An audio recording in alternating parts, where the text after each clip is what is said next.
I was sitting here all lonely in my little Radio 3 hutch, for that's what it is. I do feel like, when I look out of that window, like a rabbit in a hutch. But I'm not so lonely anymore. I've got a guest.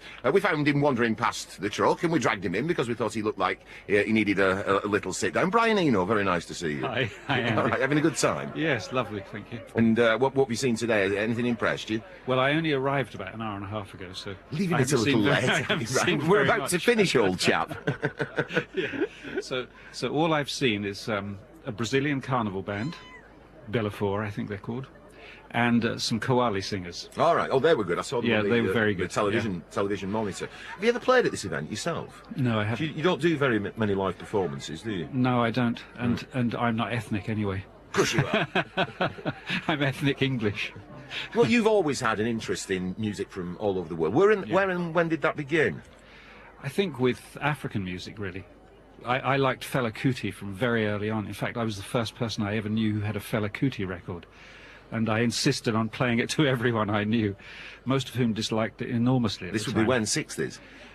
71, I bought the first album of theirs that I bought.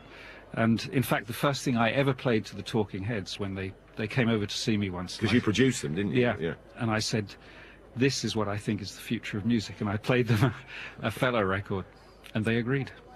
So you're enjoying yourself. Do you think that WOMAD has a kind of symbolic significance as well as being for, musical enjoyment? And does it send a message out? I think it's the... we always hear about how awful globalization is and how terrible everything is becoming, but this is sort of the good news on that story, isn't it? This is the news of a globe full of people who are actually getting on quite well with each other and enjoying what each other do. I always come away from this thinking, why can't we live like that all the time? Yeah.